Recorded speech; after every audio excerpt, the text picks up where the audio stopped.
Hi, everyone. Robert Rutherford here. We're at episode 36. I have Bob Miller in here from Versatile Coatings over in Azusa, California. He's been in the industry a long time, and he's going to have a great story to tell today. How you doing, Bob? Doing good. Good. Thank you for the invitation. I really appreciate you coming in. I like to get guys that have been in the industry for a number of years to share their stories, you know, of how they started, and you have a long history. I do. What was going on? So how have you been? Good. Yeah. Just a weird time, you know. Never seen anything like it. No. History is being made right now. Yeah. Well, when our leader that's in now, he made history. You know, so now it's going to a different level. I agree. Family's all good? Family's all good.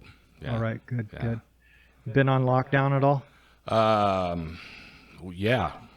We during that lockdown, we took it seriously. I mean, I went to work every day. That was good that I could do that, and we just made rules in our office. Nobody crosses the threshold of anyone else's office, and everything gets put in the boxes, and nobody hands off anything directly, and you know, that's how we're still operating. Sure. Yeah. Being cautious. Yep. Do you know anybody who's been affected by that or infected by that? I don't know anybody that's been infected by it, but I know of people that have been infected by it. Yeah. Yeah. Yeah. It's a strange gig. Very strange. It'll be nice to get back to normal. Yeah. See what happens. Scary times. Yeah. It's definitely different. You know, nobody was expecting that. No. You know, they had talked about it, but here it is. Here it is, and it's taking longer than everybody thought, I think. Yeah. You know, well, it's not going away. Yeah. No, well, you know, Mother Nature has taken her course, you know, Right. and this is beyond human control. Yep. You know, it's going to do its thing. Yeah. So when you have a long history in the industry. So tell us your story about, you know, your family and how this all started. The reason I'm in the industry is my grandfather, Ross Lee Sr., started Ross Lee Plastering in the 30s. And that carried to Ross Lee II, 50s, 60s. My father obviously married into the family. My mom is Ross Lee's daughter, and my dad went to work when he was like 17 years old as an apprentice plasterer. He had an extensive career, you know. He had several companies. He got through several recessions, and he taught me everything. He taught me a lot. He was a good man. He had me start working for him in 1978. I was 16 years old as an assistant yard man. And I would go to the yard after school and beat the cement off, you know, mixers and Tommy guns and load trucks and, you know, whatever. And it was $6.50 an hour, and that was like 3 times more than minimum wage. So I was stoked. For sure. Yeah, good for you. Yeah. He was taking care of you on that. Yeah.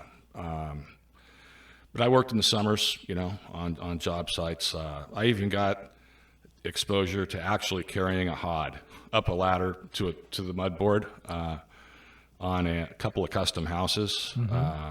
That was hard work. That was for sure. Yeah. For sure. That is very difficult. Yeah. You probably only weighed 130 pounds at that point. Probably. Yeah. Yeah.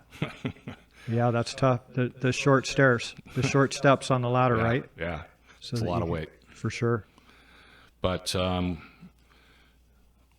remember the Friday after I graduated high school, my dad says, "Come here and sit down at the kitchen table."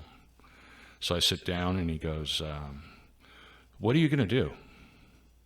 And I'm like, "I don't know yet." And he goes, "Well, I got a job for you. It's in Boise, Idaho. You can go up there on Monday, or you can just go. What are you going to do?" I was on my way to Idaho on Monday. Morrison Knutson had a 8-story up there, and he did the fireproofing on it, and I worked on that crew, and I learned how to do laundry at the laundromat, and all the things I didn't know I learned up there. It was a good experience for me. I learned a lot about fireproofing,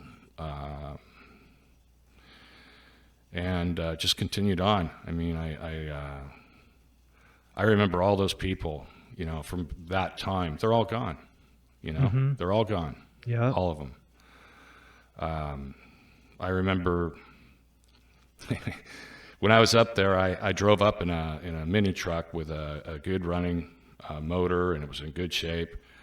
And I thought it'd be a good idea to trade it straight across for a Chevrolet Blazer lifted up with Dick CPAC tires and a real tired 327 motor. So I worked up there. I saved my money, had a little fun at the bars, Boise State's right there. Sure. So, Yeah. So I'm on my way home, and I get to that little town called Winnemucca. You ever been there? In Nevada? No. It's just south of the Nevada border. And I decide that I'm going to just sleep there, for the evening. And I go into the casino, and it's just a little town. It has a casino, some gas station. It's just a truck stop, really. Sure. And I go in the casino, and I play blackjack, and I can't lose. And I'd already paid for the motor and everything, So I get up next morning. I get about 80 miles out of town, and I just hear pop, bam, bam, bam, bam, bam, bam, bam.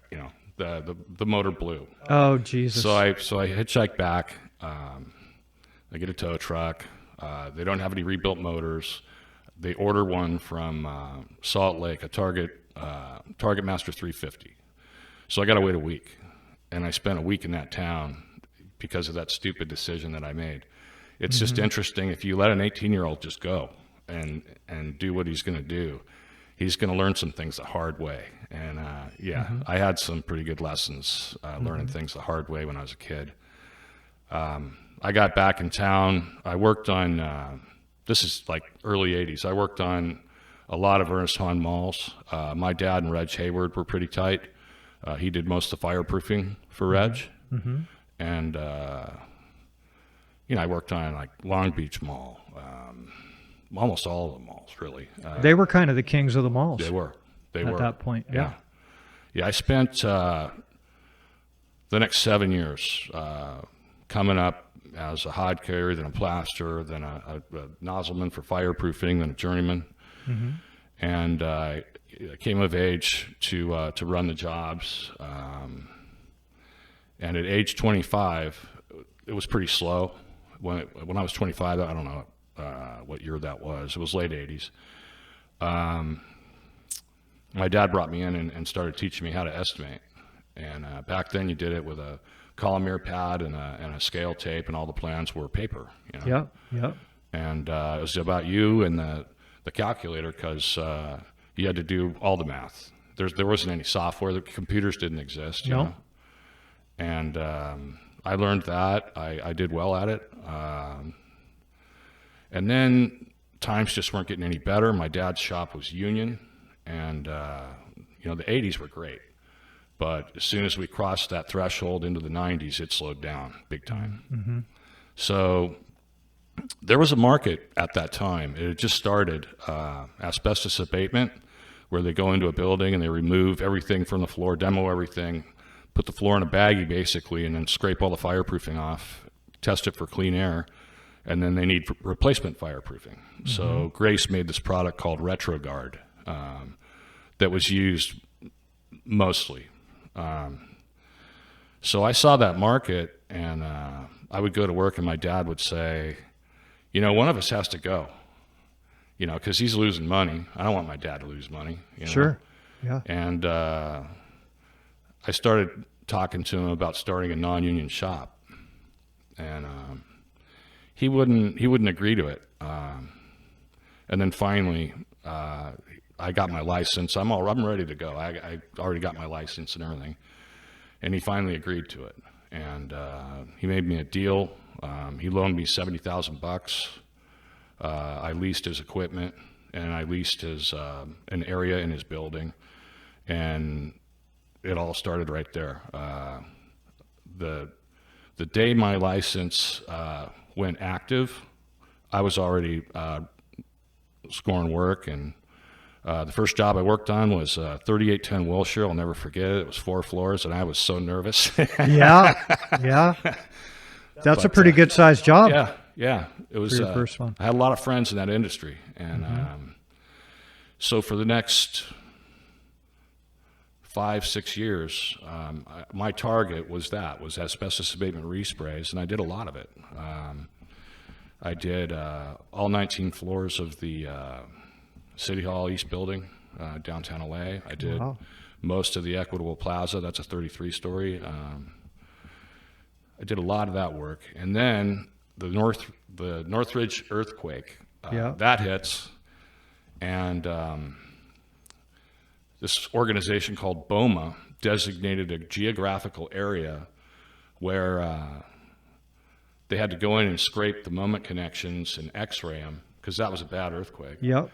And I hired a salesman from one of the abatement companies, bought a bunch of 110-volt equipment, and all of a sudden I had 5 crews going out every night spraying moment connections. Good for you. Yeah, it was good, but every morning something was wrong.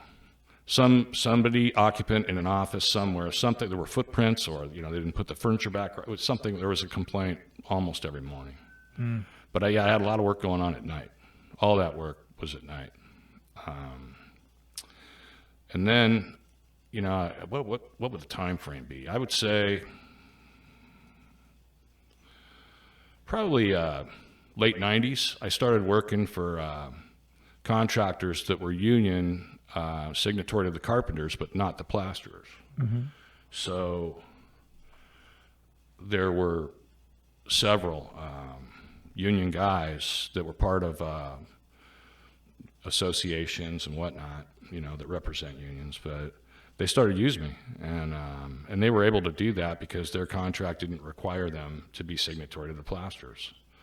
So that helped me a lot. Got a lot of work. I'm not going to mention names. No. I got a lot of work though. Sure. But at a certain point, I had to go back and go to the unions and go signatory in order to work on college work and public work and all that. Sure. And I did, and it was good. But I had the ambition to do more than just fireproofing. And that's why I named my company the name I gave it, Versatile Coatings, because I didn't know what else I was going to do, but I knew I wasn't just going to do fireproofing. So I started plastering early 2000s, went through a few people, let me think.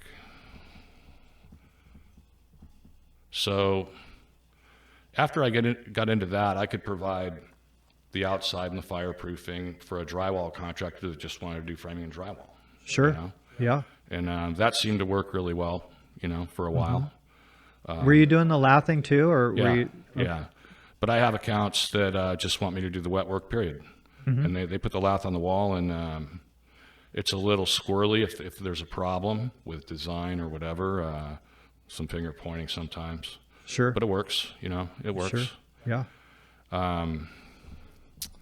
2006, I started Spectra Wall Systems with my cousin, Scott Lee, who was with Rossley Plastering for years. Yeah. And then he was with Perlite for years.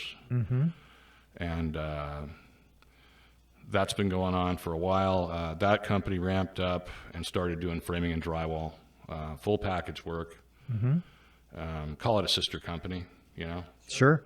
But But all under one roof. Yeah. Yep. Yeah, it was all under one roof. And we were employing over 100 people in the field. And then, that conversation we had a little while ago, it seems like people are getting more aggressive, and, we knew the recession was coming, in 08. Yep. And a couple of my estimators took some work way too aggressively. But it wasn't really that. At that time, underqualified general contractors were being awarded work that couldn't create a sequence for the trades for anybody to make money. And we got some really bad work. Diffenbach went broke. And then if you put a claim in, you got to finish the job and they don't pay you. So long story short, it stretched me out to a point where I was having to get black market loans because the banks wouldn't loan me any more money. And yeah, you couldn't get money. Couldn't get any money. I knew some people that would put a lien on one of my rentals, and I started doing that. And I was at the bottom. The bonding company was in my office, auditing every week what I'm doing because they thought they were going to take over. Oh my God. Yeah, and worked my way out of it. Wow. Yeah, just kept going to work every day, and yeah. Well, you let your experience take over, and had to let people go that were great, But that's the toughest part is letting people go, and then I moved from the building I'm in now back to a smaller building that I had before, leased it out, different business model. Yeah. Totally different business model. We don't do, framing drywall anymore. We just do spray applied fireproofing products, lath, plaster, eifs. Got it. And it's just me and two other guys in the office and my controller. That's it, So my overhead is low. I've got a yard man out back. I average maybe 25, 30 employees, and I can play golf in the afternoon sometimes. Yeah. Well, when shit went sideways, you said to yourself, like, I've been climbing this ladder this whole time, and you don't expect the bottom to fall out of it. No, and you're only as good as the people you employ. Absolutely. And those selections are critical.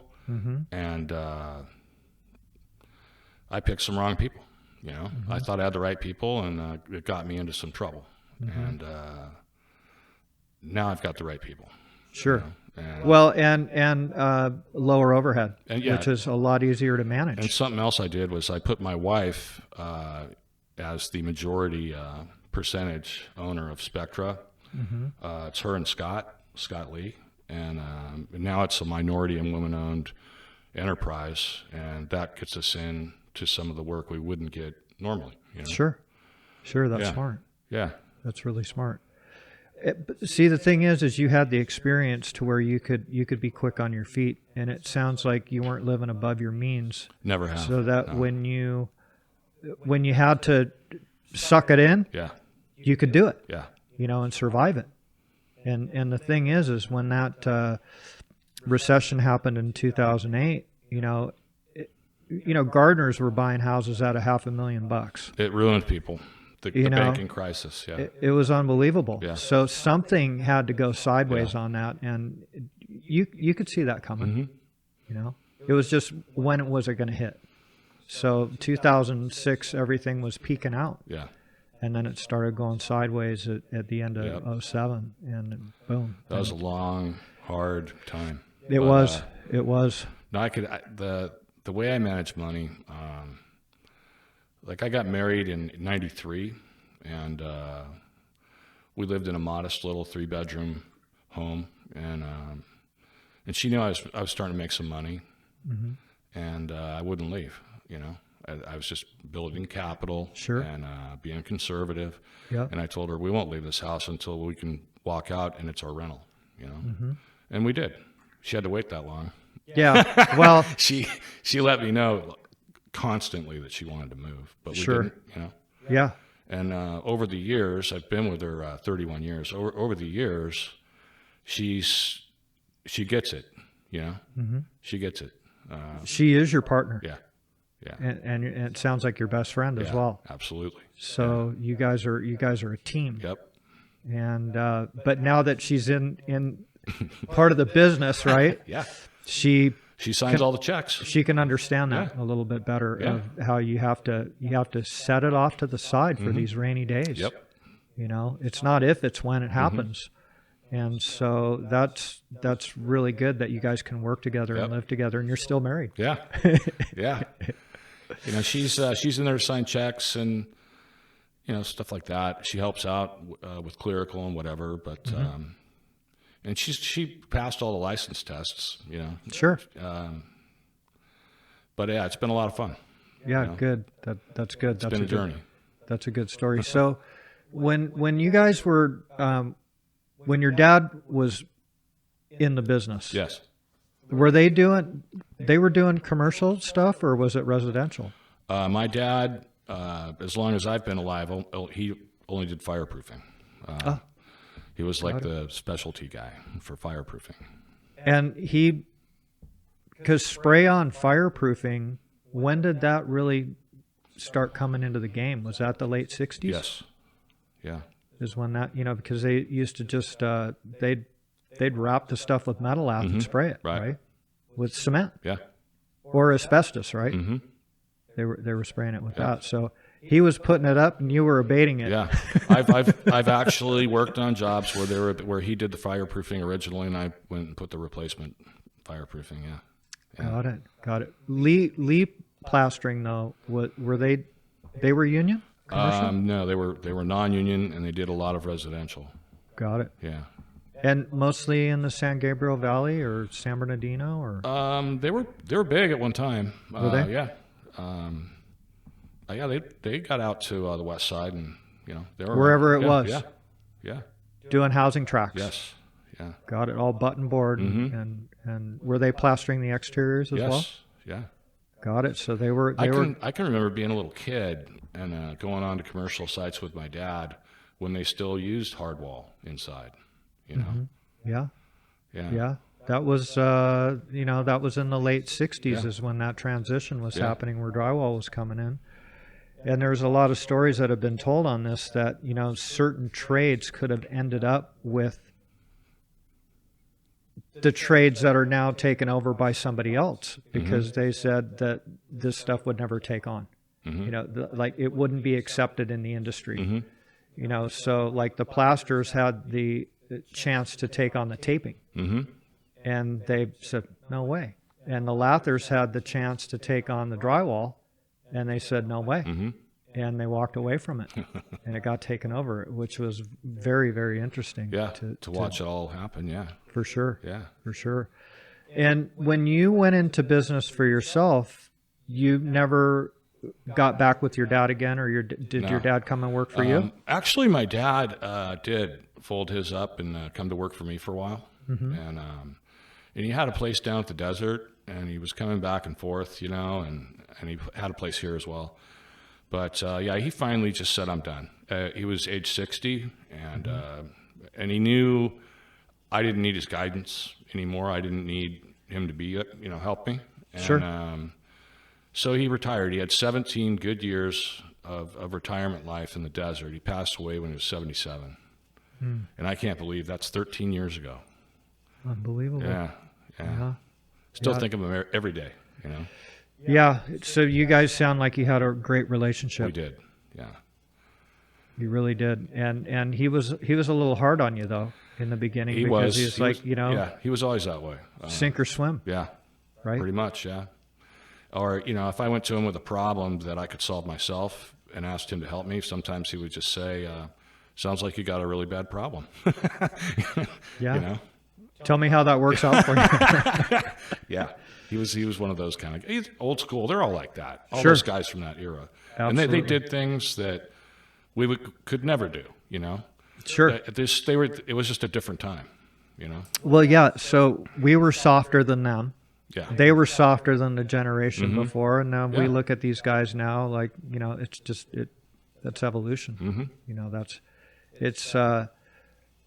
Are you guys having a hard time getting good labor now, or do you have are you bringing new labor into your a little bit? organization? We have a pretty loyal group of people, and we don't put ourselves in positions where we have to get a lot more people.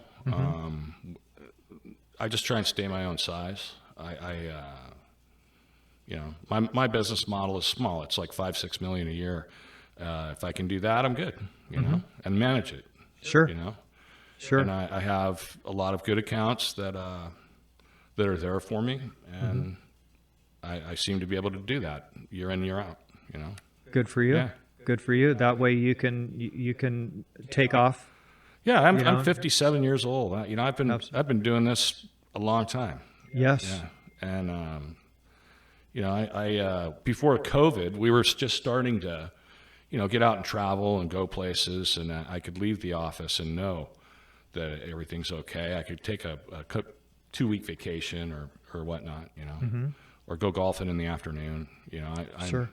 But now, COVID, I was in the office every day, all day, because I had nothing to do.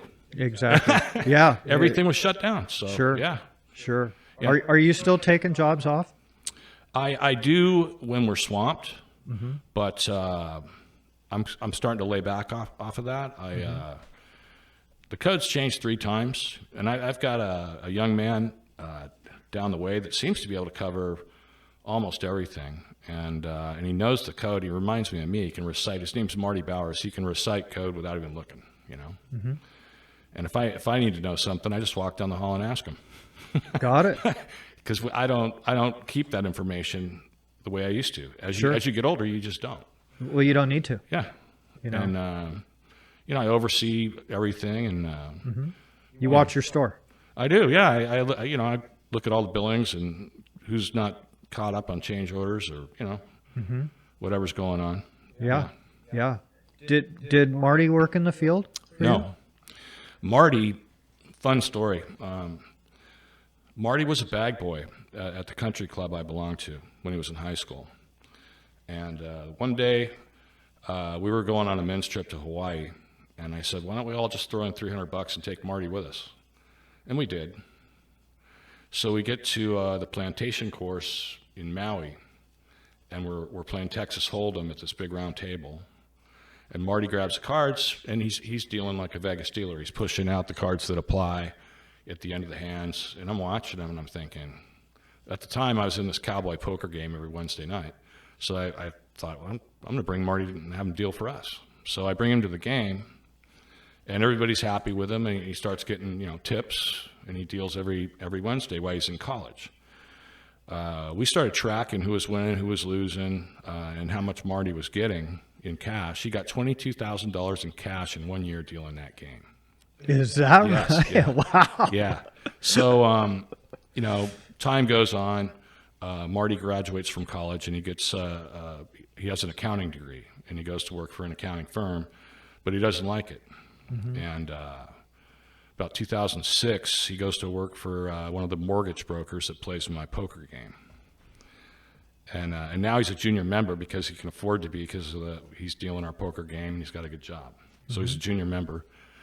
And I walked up to him in 2007 on the driving range, and I go, you know, Marty, I don't think you're in the right industry. And I think that the train's about to come off the tracks. And if you're ever interested, I'd like to show you what I do, show you my software, show you how it works. I think you'd be really good at it. He goes, oh, no, we've got millions, whatever. We're good. Okay. So that night, he's dealing the game, and the mortgage broker didn't show up. About 11 o'clock, his name's Tom, he walked through the door and he goes, Marty, I'm really sorry to tell you this, but we filed bankruptcy today. And Marty looked down, and he looked up at me, and I said, Monday's good, Marty. And he's been working for me ever since. Wow. Yeah. He's like a son. Yeah. No shit. Wow. And you taught him all the ins and outs about the industry, and he paid attention, and he asked questions, and he's been with you ever since. Well, he's been with me. He's seen the operation when it was employing over 100 people, and he's seen it like this. And there were a lot of people that influenced him in my office other than me. Oh, sure. You know, Yeah. but yeah, he saw me, lay people off, and he saw the bad times. And I think that him seeing all that is going to help him going forward, because I'm probably going to do something with them eventually. I won't try to sell my company externally. I would sell it internally. So, Got it. yeah. Got it. Now, Scott is still with you, correct? Absolutely, yeah. And he has a number of years in the industry as well. Yeah, he's 67. He's been in the industry over 50 years. Yeah. Yeah. Good Yeah. guy to have on your team. One of the most knowledgeable guys when it comes to lath, waterproofing. One of the most knowledgeable guys I know. For sure.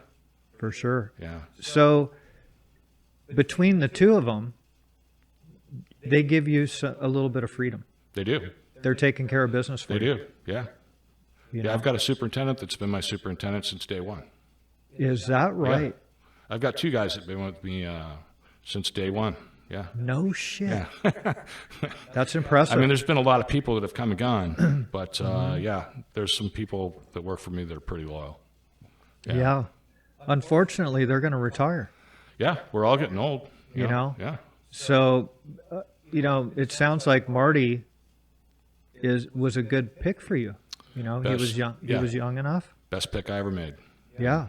And it's weird how that shit works Yeah. out to where you said to him, "Hey, dude, you know, I don't think you're going to cut it in what you're doing." And, you know, he's like, "Oh, yeah, man, we're handling billions of dollars." And then, boom, Yeah. you know, that stuff went sideways Yep. on him. And he's found a nice home. And that's good for both of you. It is. For sure. It is. And he gets along with everybody in the office as well. Yeah. Right? Yep. So, and zero field experience. Zero. He asks the right questions. He asks all the right questions. He can see what's going on. He knows what needs to be done as far as setup and breakdown, and you know where the labor goes and how much is needed. And Yeah, yeah, he's good. that's awesome. Yeah. Congratulations on that, Thanks. for sure. Now you're on high up on the association for WWCCA. I'm currently the vice president. Yeah. That's been a long Well, deal for you. there were 16 board members when I took Gary Jake's seat, and he retired, so I took his seat, and it'll be 16 years that I've been on that board because I'll be president next year. Is that Yeah, right? so it's just That's how that works. Got it. correct. You don't get voted. It's all about the time you've had in. More or less, yeah. get to that. Technically, it's a vote, but that's how it works. Wow, Yeah. that's It's invaluable to know your competitors or know people that might want to do business with you. You know, sure. it's helped me a lot. I mean, if I hadn't been involved on that board, the executive board for the WWCCA, I wouldn't have worked on the Korean Airlines project, the 73-story downtown. I wouldn't have been on that job. You know, but I got to know Robert Klug and Dick Martin. Sure. You know? And they're good guys. They're good people to work with. You know. There's all those men are good people. They are, Yeah. for sure. Yeah. For sure. All of They all have a lot of integrity, Yep. and they've had their ups and their downs. Yes, and, they've seen it all. Yeah. you know, it wasn't just an overnight deal for any of those guys. Now, what was that the biggest job that you ever sprayed? That was the highest profile. I've worked on some big jobs, but not in the heart of downtown. You don't see a building like that go up too often. No. No. Didn't you do the Monster Hotel down there, the one that just got completed? No. You didn't do work on that one? No. The big stuff, Beverly Center was big. Yeah. Starting a 500 Broadway, that's a big one. That's downtown. Not like the 73-story, but No. yeah. Man, that's I'm working with Superior on that one. Got We're it. just getting ready to start. They're another company. They're great people. Good people to work for. yeah. Good team of people. Yeah, he has some great talent He does. over in that Yes, he does. organization. Yeah. For sure. Really, you know, the guys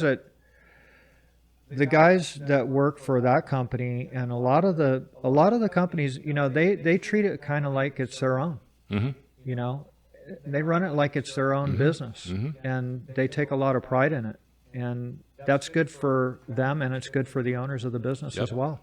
You know, because they're taking care of business, and a lot of those guys have been working for those companies for many, many years. Mm-hmm. You know, and started at the bottom in those companies. You know, just like your superintendents, you know, that are working for you. You know, you can trust those guys, and they've never let you down. And that's hard to find these days. Yeah. Yeah. You know? Unfortunately. Yeah. Loyalty is hard to find. Yeah. Yeah. So where's are you a Southern California native? I am. I was born in Sierra Madre, Got it. 1962. Nice town. It's a nice little town. Yeah. Almost bought a house over in there. It's pretty unique. Yes. That little village down in there. Yeah. It's a pretty cool place. And then you your old man said you're either going to do this or you're going to get out or you're going to get out. Yeah, And you're out. You had that experience up there in Idaho. Have you ever done any other work out of town? A lot, yeah. Miserable places like Bakersfield and, hot, I worked on Palm Desert Mall. I worked on the McCallum Theater Arts Center out in the desert, be ready to go when the sun comes up. For sure. Yeah. Yeah, and shit dries pretty quick then. Yeah. Yeah. But anything out of state? Any jobs out of state? Other than that Idaho job, no. Never. As a contractor myself, I've never really needed to. If someone asked me to, I would, if it were a good opportunity. But generally, no. I try to just stay around here. Yeah. Well, it sounds like it's been good to you. It's been good.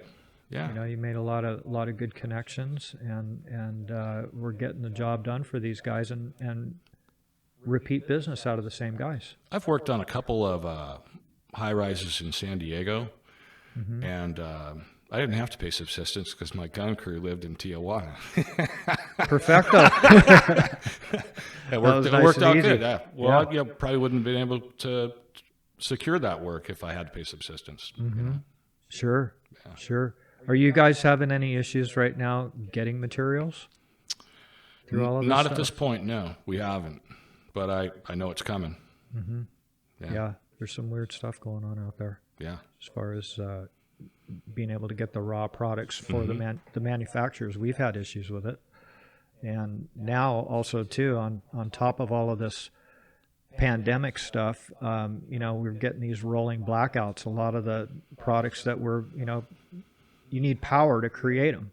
So they're getting shut down, through all of this heat waves that we've been having. The first work day of the shutdown, a truck went into Grace to pick up a load of MK6 for us, and the plant told them that they're shut down. They're not essential. Is that right? Yes, and phone calls had to be made because we're under contract to perform On essential jobs. Yes, yeah, and they opened right up, and that wasn't the deal. Got it. But that's what they had planned on doing, I think. Interesting. But nothing's. I mean, everything that's bank financed is go, keep the schedule. There's a COVID protocol, but the jobs aren't stopping or shutting down at all. No. I've had one job where a person on the job that didn't work for me tested positive, and they're like, "Are you going to quarantine these people?" Should we? If they start having symptoms, absolutely. But Sure. But nobody showed any symptoms, Well, your crews too. They're not working on top of each other anyways. No. They're spread out.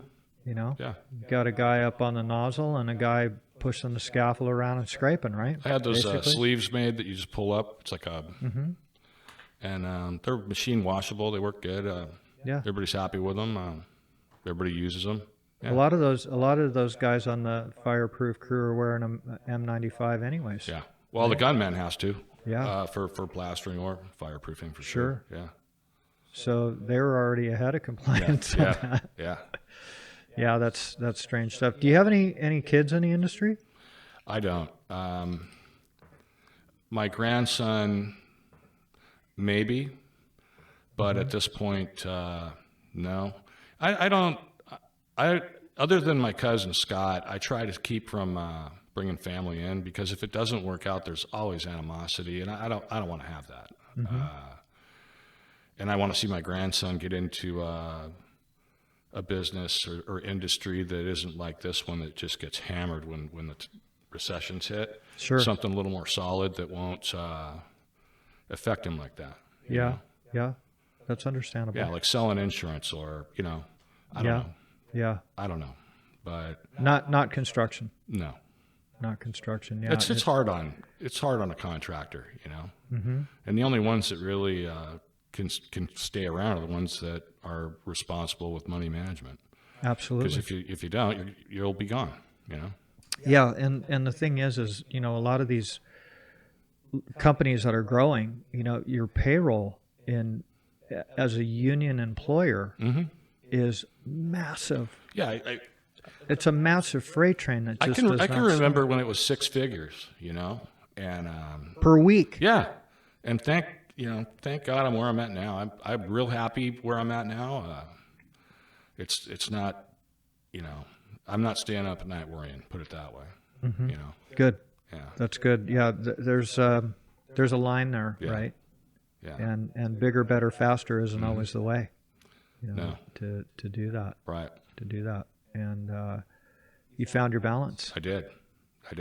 Found your balance. I found my size, and I just stay my own size. Sure. Yeah. And you've been to the game. Yeah. And you know what works for you.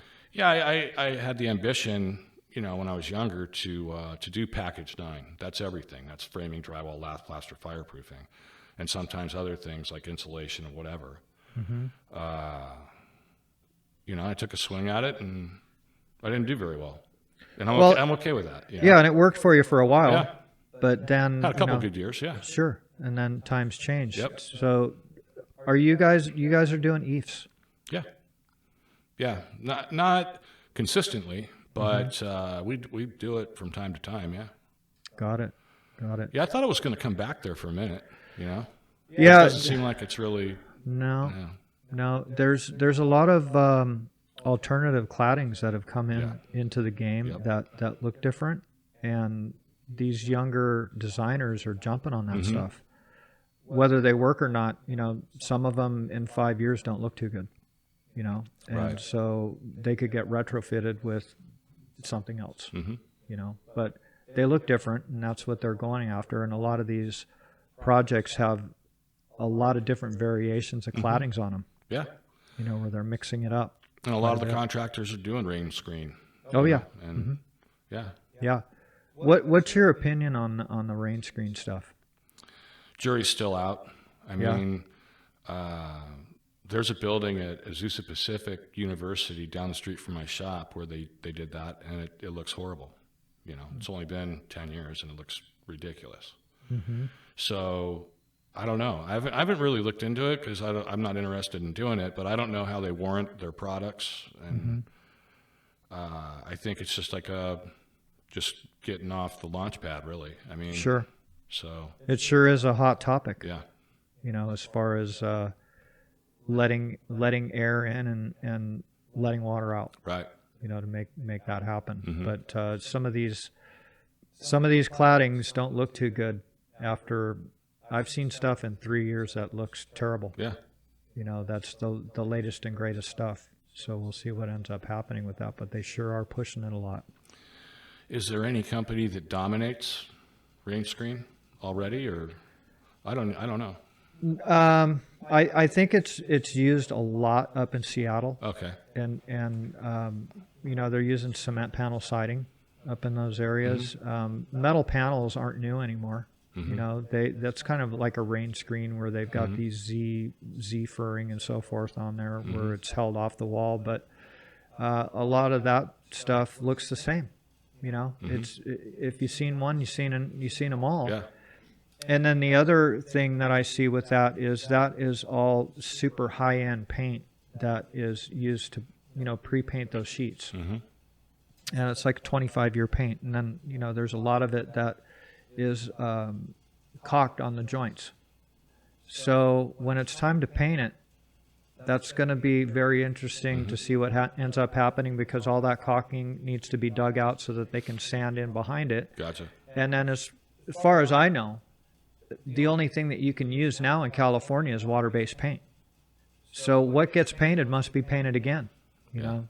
So that's going to be really interesting to see what ends up happening with that, because that stuff, you know, a lot of it is like metallic finishes. Yeah. So are you going to be able to get this new replacement paint in a water base that's metallic? I don't know. You know, we'll see what ends up happening with that. But lath and plaster, you know, you can get a lot of different finishes with it. Oh, yeah. And it's very durable. Yeah. You know, are you guys doing any CI jobs yet where you're having to put 7/8 over the top of insulation? Every time we run across that, there's always a change or a redesign. We haven't had to do that yet. Got it. Got it. Well, it's just a matter of time. Yeah. And all these jobs that are coming up they're making it up as they go. Mm-hmm. And there's a lot of RFIs, and there's a lot of You remember when we were playing around with that clip? Yep. Remember that? Oh yeah. I thought that was a great idea, but I didn't have the time to, you know, and I couldn't get a patent on it anyways. There was a clip like that for refrigeration that pretty much took that idea out. Sure. And it was close to like a core board Yeah.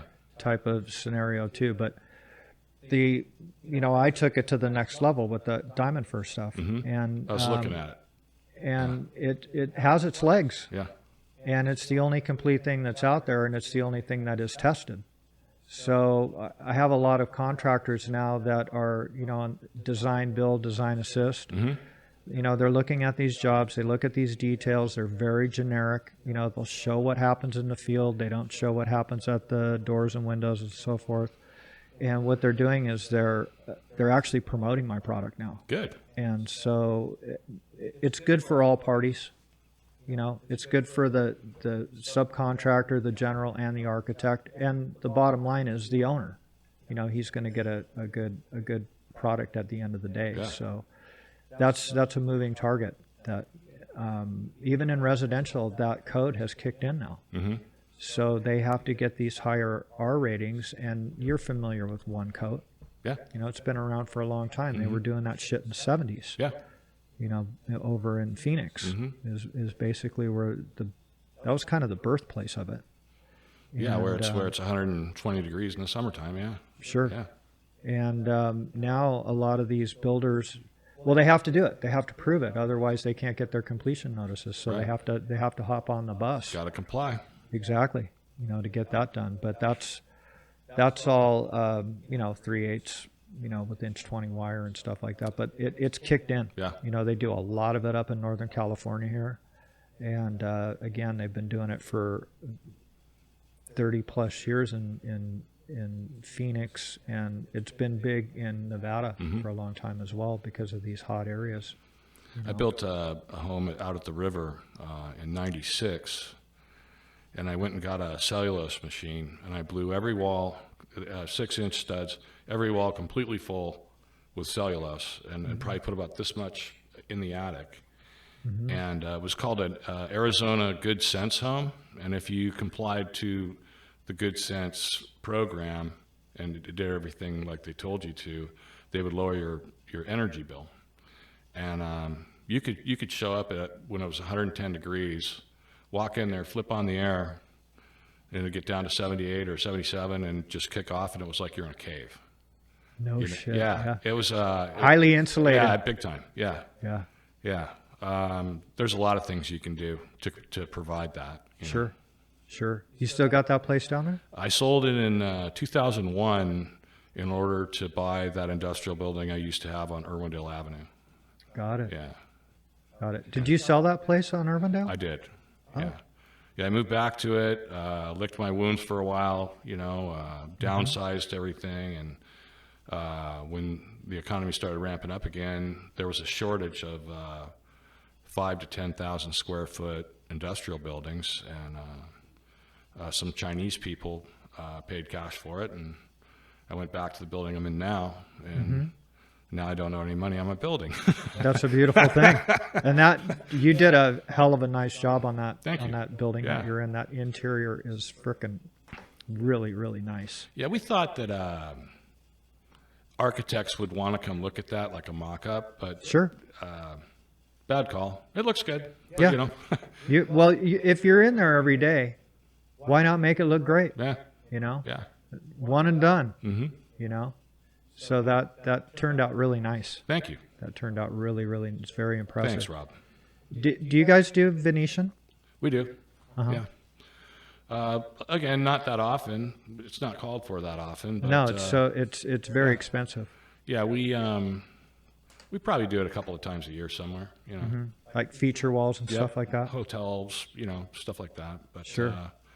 I don't know what's going to happen. I mean, are they going to keep building anchor stores at the malls, or are hotels going to? Yeah, I mean, I don't know. I don't know what we're going to be doing. You know, That's yet to be seen. or are we going to continue to have the need for all this office space when everybody's working at home? I don't think so. You know, I don't know. I'm just glad I'm 57 years old and I'm almost done. You know. Oh, so you have a plan for retirement? I don't plan on completely retiring for quite a while, but right now I'm selling my home, and I'm going to buy a place down at the desert, and I have a rental, little 3-bedroom rental that I'm going to use when I'm up here. I'd like to be able to go down to the desert from like November to May. It's only an hour and 15 minutes where Sure. I'm looking. Leave, you know, Wednesday morning, come back Sunday night, you know, work Monday and Tuesday. Sure. Something like that. That's a good schedule. Yeah, I'd like to do something like that, not completely out of the game, you know, because they need my assets to bond the work, Sure. and if they're using my assets, I'm going to keep my finger on the pulse, you know. Absolutely. Absolutely. Now, is Scott, you know, he's getting up there. Scott's 67, yeah, and he wants to work. He's, you know, that's just how he is. Got it. Yeah. So he has no desire to retire. No, not He's, right now. he's in it. He's in it. Yeah. Well, that's good. Yeah, Good for you. Yeah. Good for you. That way you can do that Wednesday gig. Get down there, leave before traffic. Scott works hard. Yeah. He's a very conscientious man. And he takes a vacation every here and there, you know. But yeah, he's a good man. Yeah, very knowledgeable guy, and takes pride in what he does. Yes, he does. You know, wants to do Well, it he the can right see way. he can see problems coming long before the rest of us. You know? Sure, Yeah. sure. And sometimes that's a good thing, Yeah. and sometimes it's a bad thing. Sometimes it causes problems that don't need to happen, but it's always in our best interest. Absolutely. You know? Yeah. Absolutely. Just covering your butt. Yep. You know, to make sure that, you know, because sometimes, you know, if you have an estimator that knows the field very well, right? He's looking at every single thing that can happen. That's how Scott is. So now you're not getting any work because you're bidding it too high. You know? Well, sometimes he can see things that are coming that the GC can't, you know, and it works to our favor sometimes too. Sure. Yeah. Sure. You know, especially if they appreciate what you've pointed out to them. Right. You know, and they That's another thing I'm just not getting used to is going to a job site meeting with a bunch of young men that are young enough to be my kids. that's tough. That's tough. It's just where we're at. You know, that's where I'm at. Yeah, well, that's time, right? Yep. And the thing is you're probably not a graph guy, right? So when they're showing you a graph of where you should be on this certain date, no, it doesn't work that way, guy. Yeah. You know, how come you're not at this place on the date that you showed where you should be? Or hey, why didn't you include cure times? You know, just Exactly. Yeah. Exactly. Yeah, that's difficult. And back in the day, you didn't have to do that, Right. right? They knew. The guys knew. And, you know, we talk about that a lot on these, where these guys that are running these massive projects for the GCs worked in the field. And they understood. And they know. Yeah. They understood sequencing and the Yeah. real shit that goes down Yep. out there, and they weren't looking at graphs. You know, they got hot, sweaty, and cut, and everything's sequenced correctly, and everybody gets their productions. And there's still general contractors that have those kind of people. They're still around. sure, But they're overseeing those young guys. yes. But sometimes you land on the wrong job, and regardless of what you try to sell and how you try to do it, it's just not gonna. You're not gonna make much money. Sure. It's tough. Yeah. You can kind of pick those right out of the gate, Yeah. First visit. right? Yeah. It's like, oh boy, here we Yep, go. Here we go again. Yeah. Same bull, different address. Yeah, I hear you. I almost said a cuss word there. Oops. That's okay. You can do that. You can do that shit on this. You can do that. There's no rules, man. Okay, I was gonna say same bullshit, different address. That's all. Perfect. You're in compliance. So you must be a hell of a golfer. Sounds like that's your fun hobby. I've done a lot of things, and at about age 35, I decided that golf is probably the best for me because I can't blow a knee, get a concussion, tear my rotator, any of that stuff. And I realized at age 35 that 4 or 5 hours with someone you want to do business with is valuable. It's, For sure. And I started golfing with one of my environmental accounts. I learned at Industry Hills, and I still work with that guy today. Is that right? That was Wow. he just retired, but I mean that was 25 years ago. I don't know. Yeah. That's a tough course. Huh? 22 years ago. The Eisenhower can be tough, yeah. And the Ike, or the other one, what's the other one? The Babe? I don't care for that one. Yeah. But I started playing golf at age 35. I've been at 2 country clubs, and I like being a member of a country club. I like knowing everybody, and I like the network that it provides as far as like if you need a new car, that's the guy, or Sure. or flooring or whatever. Yeah. Everybody helps each other. If somebody's doing an addition to their house, I'll send my guys over and pay them cash, whatever. I like that environment. Yeah. Does your wife play? She does. Yeah. That's cool. Yeah. So you guys go out there, and when you go on vacations and stuff, she plays. Yes. Yeah. That's awesome. Is she good? She's okay. She has a lot of fun. Yeah. She's just a fun-loving woman, Yeah. And I wouldn't say she's extremely athletic, but she has a lot of fun playing golf. And that's what it's all about. That's all it's about. Yeah. Exactly. Just when you think you got that shit down, Yeah. man, you're shooting a 12. Yep. That's how that goes. So, when you had your place at the river, obviously you were into the boating world. Yeah. Had a 24-foot Hallet. Had a dune buggy. Had dirt bikes, all that stuff. Right. And I woke up one day, and I had the opportunity to buy the building on Irwindale Avenue, and that made a lot more sense anyways. But I got up one day and just said, I don't need any of this anymore. I don't need to pay all these registrations and maintain all this stuff. And that was really easy to let go of. Got it. Yeah. Been there, done that, right? Yeah. Well, it's too long to drive. Yeah. It's 3 hours and 20 minutes from my house. So. Yeah. No matter how you cut it. No, right? I'd rather have a vacation home at the desert, and it's an hour and 15 minutes. I can do that. Sure. Yeah, you put the miles in going. So was it in Parker? No, Fort Mojave, a place called Los Lagos. It's a gated community with 3 man-made lakes, probably 10 minutes from Topak launch. Or you can go up and take the express loop around and launch at Catherine's Landing on Lake Mojave. Got it. Or launch at Needles. It gave me a lot of options. At the time, I couldn't afford to buy a home right there on the water. But then I thought you'd hear all the noise all the time. I liked where I built. I still have a lot there. We were out there 2 weeks ago just to look at the development and see what's taken place last couple of years. Is it blowing up out there? Or? It is right now, but I don't see that continuing. I don't see that continuing. I have a friend who used to come out to my river place all the time, and he was really upset. Him and his kids, they'd come out all the time, and he was upset when I sold it. And I go, we're on the phone, and I go, well, why don't you buy a lot and build a house out there, and I'll come freeload. And he goes, how about if I buy half the lot and we do it together? I'm like, okay.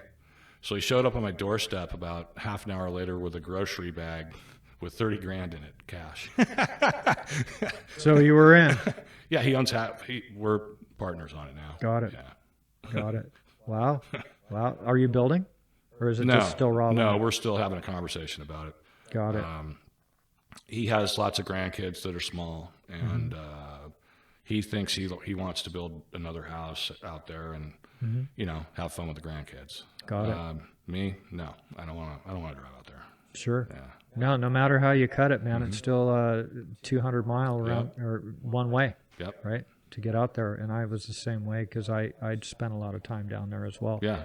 Did you buy your Hallett from brand new from Hallett? No, I bought it from a fireman down in Palm Desert, and I had it probably 8 years. That boat, I had a jet boat before that, and I when I sold it, I lost $500 on the deal. That's how those things hold their value. They really do. Yeah.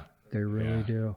And especially when you take care of them. Yep. So if a fireman owned it, he took care of it. He took great care of it. It was in great shape, and it was named Margaritaville. Got it. Yeah. Yeah. That's fun down there. Spent a lot of time just like you, and just got burned out. Yeah. It's just. It got to where I didn't really want to launch my boat anymore from Saturday morning till Sunday at 1, because there's so many boats and so much going on, and people getting killed, and just and then with those limitations, you just kind of lose interest. For sure. Well, nobody told you how to stop. You did it on your own. Yep. Which was good. And again, getting rid of all of that stuff and then investing in it was a no-brainer. When I started Versatile, I needed more than my father loaned me. I had a Stingray Corvette, 72. I had a Lance, 12-foot Lance camper and a crew cab dually, and a bunch of. I built a mid-engine sandrail in my garage from the frame up, and never even got to take it to Glamis. I sold everything. No shit. Yeah, except because I needed the money. Except for the Corvette. It was another recession, and I couldn't. The car's only worth what the buyer will pay. Sure.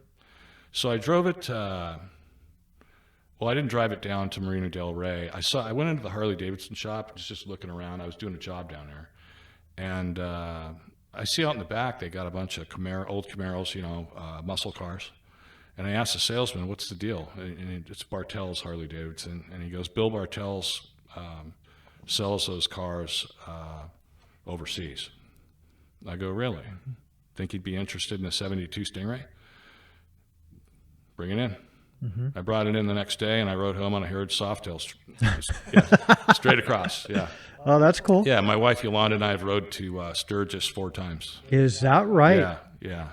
No shit. Yeah, that's a long haul, dude. She's done a lot of cool things with me. She's skydived. She's my dive buddy.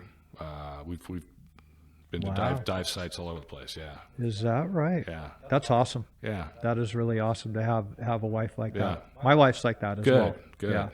She wants to have fun. Yeah. And have the experience, and you're obviously not going to put her in a situation where she's going to get hurt. That's why we don't ride anymore. We've seen some bad stuff. Yeah. I don't ride anymore because California roads are horrible. Sure. And I got to where I wouldn't ride around here. So if we were going to go riding, it had to be a 6-day ride, because we're going to ride through the desert for a day, going wherever we're going. Anywhere you go, you got to ride through the desert for a day. Yeah. It just got to where people are getting divorced, or the recession, whatever. A lot of the people that I used to ride with don't ride anymore. And every bike I've ever bought, sold off to my superintendent for a good deal. So he got my last bike, and I'm done. Yeah. Got it. Good for you. Good for you. I'm glad you had a good time. Man, that's a long freaking run from It's just California. it's comfortable. It's 3 days. You know, you go all the way out to 40 to Gallup. You go up that highway through Durango, Silverton, and then there's Ouray. You ever been to Ouray, Colorado? No. They call it Little Switzerland. It's something else. But Have to put yeah, that on it's the 3 list. days. Yeah. You know. Any bad weather? Oh yeah. A few monsoons. Yeah. I've seen lightning hit the ground like 40 yards away. Yeah. Shit. Yeah. Wow. Yeah. We've seen a lot of stuff. Yeah. We've seen hail big enough to where you had to pull over under a tree and just go like that. Oh my God. Wow. Wow. Well, you're in the elements, right? Yeah. There's, where's a bridge? Yeah. Yeah. We need to get under that. Well, dude, sounds like you've had one hell of a career, Thank you. and you still have some time to go. Yeah. And you're still digging it, I'm still, yeah. you're in the I'm game. in a good spot. Yeah. and you've had a lot of fun on the way. I have. Which is really nice to hear, and it really is nice to hear that you have a great partner Yeah. with you that you're enjoying your life with. Thank you. That's really awesome. Nice to hear that you have one as well. Yeah, no, that makes life great. Yeah. When you have that, Yep. and especially when they like to have fun too. Yep. And want to go and do those adventures. I'll tell you, I've got some King seats, season seats at the Kings. Now we can't go. Sure. But for a long time, I would want to get to know one of my customers or a little better, and I just say, bring your wife, meet me at the Palm. We'll go eat dinner at the Palm and then walk to the Kings game. And all I got to do is bring my wife, and everybody's having a good time. Yeah. That's awesome. Yeah. That's awesome. I really appreciate you taking some time out of your day to come down here and tell your story. Well, thank you for having me, Rob. I appreciate it. The industry needs to hear guys like you, and trying to get as many of them in here as I possibly can. Good. So that they can share their stories. I enjoy listening. I've watched a few of your podcasts, and I've enjoyed it. Thank you very much. You learn more about these people than you would know, like Bob Heimrel, or there's so many that you've already interviewed. It's awesome, but all these men have really good stories. They do. Yeah. They really do. They're kind of the same, but they're unique in their own way. And the common thread is the industry. We're all in the same industry. And Bob even said to me, he says, "Who the hell is going to watch this?" I go, "I didn't make this shit for you old guys. I made it for the young generation so that they can pick up on this stuff." Right. And he goes, "Oh, well, that makes sense." So he had a good time, and everybody, I really appreciate everybody taking the time to do it. And I'm going to keep doing it. All right. All right, Bob. Thanks for again. having me.